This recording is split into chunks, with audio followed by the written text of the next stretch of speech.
Hello friends, welcome to आपका study channel.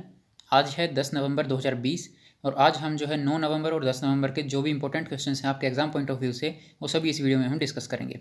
आप video में बताए गए क्वेश्चंस की अगर पीडीएफ लेना चाहते हैं तो आप टेलीग्राम ग्रुप से ले सकते हैं। आप सभी पीडीएफ को वहाँ पर एक साथ भी डाउनलोड कर सकते हैं। जो हमने पिछले वीडियोज़ बनाई हैं वो पीडीएफ भी आपको वहाँ पर मिल जाएंगे। और दोस्तों, वीडियो पसंद आए तो इसको लाइक और शेयर जरूर करिएगा। बढ़ते हैं अपने आज के पहले सवाल की तरफ।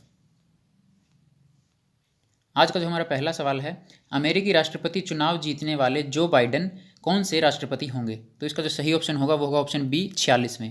तो दोस्तों, अभी जो है अमेरिका में राष्ट्रपति चुनाव हुए हैं, 3 नवंबर से स्टार्ट हुए थे और उसमें जो है जो बाइडेन ने जीत हासिल की है 270 इलेक्टोरल वोट लेकर के, और वे अब की बार जो है 46वें राष्ट्रपति होंगे। अब ये इसमें इस बात में कन्फ्यूजन नहीं होना है कि राष्ट्रपति तो वो 46वें होंगे, लेकिन जो ये इलेक्शन हुए हैं ये 59वें हुए हैं। 59th जो है ये इलेक्शन है, लेकिन जो राष्ट्रपति बने हैं ये हैं 46वें राष्ट्रपति। अब आप इमेज में देख सकते हैं, ये हैं जो बाइडेन, और ये जो है अभी जो है इलेक्शंस के रिजल्ट तो आ चुके हैं, लेकिन जो ऑफिशियली जो ज्वाइन करेंगे एज ए प्रेसिडेंट वो 20 जनवरी से ज्वाइन करेंगे। तो इतनी बातें आपको जो है इस क्वेश्चन के साथ में याद रखनी है। बढ़ते हैं अपने नेक्स्ट क्वेश्चन की तरफ। नेक्स्ट क्वेश्चन है, हाल ही में कमला हैरिस किस देश की उपराष्ट्रपति बनी है? दोस्तों, अभी जो कमला हैरिस हैं वो अभी अमेरिका की उपराष्ट्रपति बनी है। अब अमेरिका की उपराष्ट्रपति बनी है, आप यहाँ इमेज में देख सकते हैं, ये है कमला हैरिस। और कमला हैरिस ये पहली महिला उपराष्ट्रपति हैं अमेरिका में। इस बात का आपको ध्यान रखना है, पहली महिला उपराष्ट्रपति हैं। इसी के साथ साथ ये जो है इंडियन अमेरिकन है, मतलब कि ये भारतीय अमेरिकी समुदाय से संबंध रखती हैं, मतलब कि ये भारतीय मूल की हैं, लेकिन वहाँ पर अमेरिका में जाकर के ये अमेरिका की सबसे पहली महिला उपराष्ट्रपति बनी है। बढ़ते हैं अपने अगले क्वेश्चन की तरफ। हमारा नेक्स्ट क्वेश्चन है, हाल ही में ई विद्या पोर्टल किसने लॉन्च किया है? तो दोस्तों, इसका सही आंसर होगा रमेश पोखरियाल निशंक। इसका सही ऑप्शन होगा ऑप्शन बी, रमेश पोखरियाल निशंक। ये है हमारे मिनिस्टर ऑफ एजुकेशन, और इन्होंने ही अभी जो है ई विद्या पोर्टल को लॉन्च किया है। ये जो है आपका IIT दिल्ली के 51वें दीक्षा समारोह के उपलक्ष्य में चलाया गया है। बढ़ते हैं अपने अगले क्वेश्चन की तरफ। हमारा नेक्स्ट क्वेश्चन है, हाल ही में दिल्ली सरकार के द्वारा कितने इलेक्ट्रिक चार्जिंग स्टेशन बनाने का फैसला किया गया है? इसका सही ऑप्शन होगा दोस्तों 614 इलेक्ट्रिक चार्जिंग स्टेशन बनाने का जो है अभी फैसला किया गया है। ये जो प्रोजेक्ट था ये सिर्फ 200 स्टेशन बनाने का ही था, लेकिन अब बढ़ती मांग को देखते हुए अब डे बाय डे जो है इलेक्ट्रिक व्हीकल्स जो है बहुत ज़्यादा ऑर्डर आ रहे हैं, इस वजह से बहुत ज़्यादा इंक्रीमेंट हो रहा है। इस वजह से जो है अब इनको बढ़ा करके 614 इलेक्ट्रिक चार्जिंग स्टेशन बनने का फैसला किया गया है। आप यहाँ इमेज में देख सकते हैं, ये हैं दिल्ली, और दिल्ली के जो CM हैं वो हैं अरविंद केजरीवाल। इतनी चीज़ें आपको इसके साथ में याद रखनी। नेक्स्ट क्वेश्चन है, निम्न में से कौन प्रोमिसेस टू कीप पुस्तक के लेखक हैं? दोस्तों, इसका जो सही जवाब होगा वो होगा ऑप्शन बी, जो बाइडेन।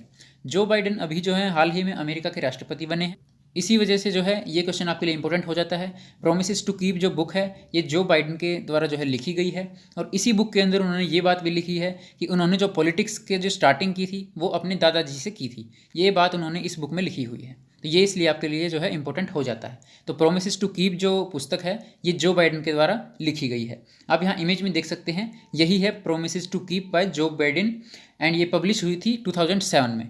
2007 के अंदर ये सबसे पहली बार पब्लिश हुई थी। इतनी बातें आपको इसके साथ में याद रखनी है। बढ़ते हैं अपने नेक्स्ट क्वेश्चन की तरफ। अगला क्वेश्चन है, अमेरिका के राष्ट्रपति चुनाव प्रक्रिया कितने समय तक चलती है? अमेरिका के जो राष्ट्रपति की चुनाव की प्रक्रिया है दोस्तों ये 4 महीने तक चलती है। इसका सही ऑप्शन होगा ऑप्शन सी, 4 महीने। ये 4 महीने तक कैसे चलती है? अभी आप देखिए, ये भी जो है नवंबर में इलेक्शन हुए थे, लेकिन जो इसकी स्टार्टिंग है, जो फाइल वगैरह का जो काम होता है वो अक्टूबर से ही स्टार्ट हो जाता है। अब ये अक्टूबर से स्टार्ट होता है, नवंबर में इलेक्शन होते हैं, लेकिन जो ऑफिशियली ज्वाइन करते हैं राष्ट्रपति होते हैं वो जो है आपके जनवरी में ज्वाइन करते हैं। तो अभी जो है ये जो बाइडेन जो अभी विनर बने हैं, जो अभी राष्ट्रपति बने हैं अमेरिका के, ये जो है 20 जनवरी 2021 को ऑफिशियली अमेरिका के राष्ट्रपति बन जाएंगे। बढ़ते हैं अपने अगले क्वेश्चन की तरफ। हमारा नेक्स्ट क्वेश्चन है, अमेरिका में कितने साल बाद राष्ट्रपति चुनाव होते हैं? दोस्तों, इसका सही आंसर होगा ऑप्शन बी, अमेरिका में हर 4 साल बाद राष्ट्रपति चुनाव होते हैं। जिस तरह से अपने इंडिया में हर 5 साल बाद इलेक्शन होते हैं, ठीक उसी तरह से अमेरिका में 4 साल बाद होते हैं। ऐसा क्यों होता है कि वहाँ पर 4 साल के अंदर क्यों होते हैं? देखिए, अमेरिका का जो कॉन्स्टिट्यूशन है, अमेरिका का जो संविधान है, उसमें लिखा गया है कि हर चौथे साल के नवंबर के पहले मंगलवार को इलेक्शन होंगे। ये जो है उसके कॉन्स्टिट्यूशन में लिखा हुआ है। ये बहुत ही इंपॉर्टेंट पॉइंट है और इसको आपको याद रखना है कि अमेरिका के अंदर जो चुनाव होते हैं राष्ट्रपति चुनाव, वो हर 4 साल बाद होते हैं, और ये कॉन्स्टिट्यूशन में लिखा गया है कि हर 4th ईयर में नवंबर मंथ के पहले जो मंगलवार है, पहला मंगलवार है, उस दिन जो है इलेक्शन आपके स्टार्ट होंगे। इन चीज़ों को आपको याद रखना है। बढ़ते हैं अपने अगले क्वेश्चन की तरफ। नेक्स्ट क्वेश्चन है, निम्न में से किसे भारत का CIC नियुक्त किया गया है? तो दोस्तों इसका सही आंसर होगा Yashwardhan Kumar Sinha, option A. Option A जो है इसका सही आंसर होगा यशवर्धना कुमार सिन्हा। अब ये CIC होता क्या है दोस्तों? CIC की जो फुल फॉर्म होती है वो होती है chief information commissioner, chief information commissioner. आप यहाँ इमेज में देख सकते हैं, यही है यशवर्धन कुमार सिन्हा और इन्होंने ही अभी जो है CIC के रूप में अपना पद ग्रहण किया है। बढ़ते हैं अपने अगले क्वेश्चन की तरफ। हमारा जो नेक्स्ट क्वेश्चन है, निम्न में से किसके द्वारा हाल ही में एक साथ 10 सैटेलाइट लॉन्च किए गए हैं? दोस्तों अभी हाल ही में जो है इसरो के द्वारा ये है 10 सैटेलाइट एक साथ में लॉन्च किए गए हैं। इन 10 में से एक सैटेलाइट इंडियन है, बाकी के 9 सैटेलाइट विदेशी हैं। इस बात का आपको ध्यान रखना है। अब बात इसरो की है। इसरो की जो फुल फॉर्म है वो होती है इंडियन स्पेस रिसर्च ऑर्गेनाइजेशन। आप यहाँ इमेज में भी देख सकते हैं, जो फुल फॉर्म होती है इंडियन स्पेस रिसर्च ऑर्गेनाइजेशन। इसकी स्थापना कब हुई थी? इसकी स्थापना हुई थी 15 अगस्त 1969, 15 अगस्त 1969 को जो है इसरो की स्थापना हुई थी। और इसका जो हेडक्वार्टर है वो है बेंगलुरु में है। तो इतनी बातें आपको इस क्वेश्चन के साथ में याद रखनी है। एक मेन पॉइंट आपको इसका यही याद रखना है कि 10 सैटेलाइट में से एक इंडियन है और 9 विदेशी हैं। बढ़ते हैं अपने नेक्स्ट क्वेश्चन की तरफ। अगला क्वेश्चन है, निम्न में से किस राज्य ने ड्राइविंग लाइसेंस के लिए ऑटोमेटेड ट्रैक की घोषणा की है? इसका सही आंसर होगा ऑप्शन ए, दिल्ली। अभी दिल्ली सरकार ने जनवरी 2021 से इस चीज़ को कंपलसरी करने की घोषणा की है कि उसी को ड्राइविंग लाइसेंस दिया जाएगा जो कि ऑटोमेटेड ट्रैक पर अपनी ट्रेनिंग को पास करेगा, अपने टेस्ट को पास करेगा। अब ये ऑटोमेटेड ट्रैक है क्या? देखिए दोस्तों, ऑटोमेटेड ट्रैक पे क्या होगा, वहाँ पर जो है रोड के ऊपर जहाँ पर जो है टेस्ट लिया जाएगा वहाँ पर जो सेंसर्स लगाए जाएंगे, ठीक उसी तरह से ऊपर जो है CCTV कैमराज भी लगाए जाएंगे और सेंसर्स भी लगाए जाएंगे, जिससे कि जो है मैनुअली जो टेस्टिंग होती थी वो बिल्कुल ही बंद हो जाएगी और सारा जो है आर्टिफिशियल इंटेलिजेंस एंड ऑटोमेशन और डिजिटलाइज और ऑटोमेटेड ट्रैक के रूप में काम करेगा। तो इस तरह से क्या होगा, जो ऑटोमेटेड ट्रैक पर अपनी ट्रेनिंग और टेस्ट को पास करेगा उसी को ड्राइविंग लाइसेंस दिया जाएगा। दोस्तों नेक्स्ट क्वेश्चन है, हाल ही में हरियाणा सरकार द्वारा पंचायतों में महिलाओं को कितने प्रतिशत की हिस्सेदारी दी है? दोस्तों इसका सही आंसर होगा ऑप्शन बी। अभी जो है हरियाणा सरकार ने पंचायत में महिलाओं को 50% की हिस्सेदारी दी है। अब ये काम कैसे करेगा? 50% की हिस्सेदारी का मतलब क्या है? तो देखिए दोस्तों, ये ओड इवन पर काम करेगा। मान लीजिए इस बार जो है कोई फीमेल है कैंडिडेट, तो वो अगले साल फीमेल कैंडिडेट नहीं बन सकती है, मतलब कि अगले साल कोई मेल ही आना जरूरी है। तो इस तरीके से ये काम करेगा, ओड इवन हम इसको मान सकते हैं। तो अभी जो है 50% जो है महिलाओं की हिस्सेदारी हरियाणा सरकार के द्वारा पंचायतों में की गई है। इस बात को आपको ध्यान रखना है। अब बात हरियाणा की है, आप यहाँ मैप में देख सकते हैं, ये है हरियाणा। हरियाणा की राजधानी है चंडीगढ़ और पंजाब की राजधानी भी है चंडीगढ़। और जो है हरियाणा के जो मुख्यमंत्री हैं वो है मनोहर लाल खट्टर जी। तो आपको इतनी बातें इस क्वेश्चन के साथ में याद रखनी है। बढ़ते हैं अपने नेक्स्ट क्वेश्चन की तरफ।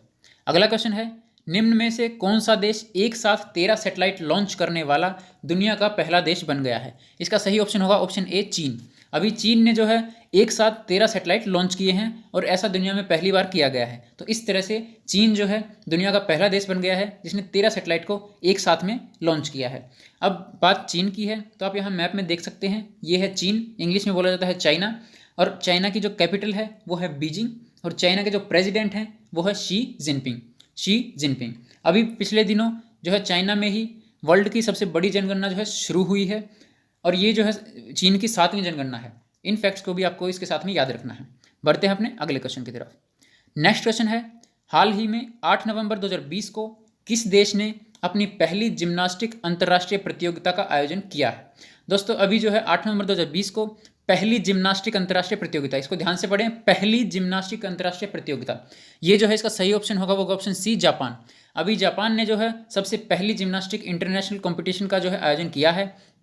इसके अंदर जो है रशिया, चाइना और अमेरिका भी पार्टिसिपेट करने वाले हैं। तो इस तरह से जो है जापान ने अपनी पहली जिम्नास्टिक अंतर्राष्ट्रीय प्रतियोगिता 8 नवंबर 2020 को आयोजित की है। आप यहाँ इमेज में देख सकते हैं, ये है जापान और जापान की जो कैपिटल है वो है टोक्यो।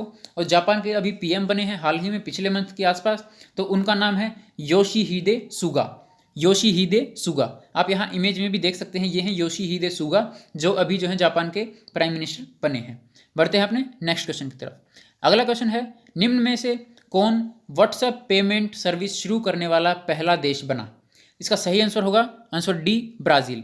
अभी ब्राज़ील ने सबसे पहले जो है व्हाट्सएप पेमेंट सर्विस शुरू की है। उसके बाद जो है अभी ये इंडिया में भी स्टार्ट होने वाली है कुछ दिनों में, लेकिन जो सबसे पहली कंट्री जो बनी है वो है ब्राज़ील। अब व्हाट्सएप पेमेंट सर्विस है क्या? देखिए दोस्तों, UPI के थ्रू हम जैसे गूगल पे, फ़ोन पे या किसी भी ट्रांजैक्शन ऐप से पेमेंट करते हैं, ठीक उसी तरह से व्हाट्सएप भी अपनी पेमेंट सर्विस को शुरू करने जा रहा है और इसकी जो सबसे पहली शुरुआत की गई है वो की गई है ब्राज़ील में।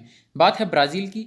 आप यहाँ मैप में देख सकते हैं, ये है ब्राज़ील। ब्राज़ील की जो कैपिटल है वो है ब्राज़ीलिया। याद रखने में बिल्कुल भी प्रॉब्लम नहीं होगी, ब्राज़ील ब्राज़ीलिया।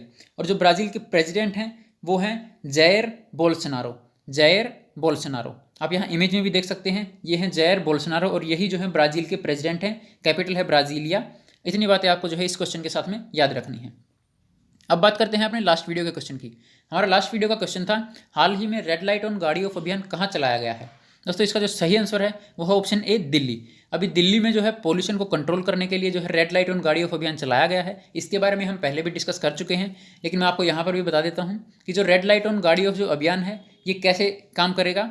कि जब जो है रेड लाइट ऑन होती है, मतलब कि किसी भी ट्रैफिक सिग्नल पे जब रेड लाइट ऑन होती है तो सभी को इस चीज़ का पालन करना है कि सभी जो है अपनी गाड़ी अपने व्हीकल्स को ऑफ रखें। इससे क्या होगा, पोल्यूशन भी कम होगा, पेट्रोल की भी बचत होगी और पैसे की भी बचत होगी। तो इस तरह से जो है अभी दिल्ली सरकार ने रेड लाइट ऑन गाड़ी ऑफ अभियान की शुरुआत की है। तो अब बढ़ते हैं अपने आज के क्वेश्चन के बारे में।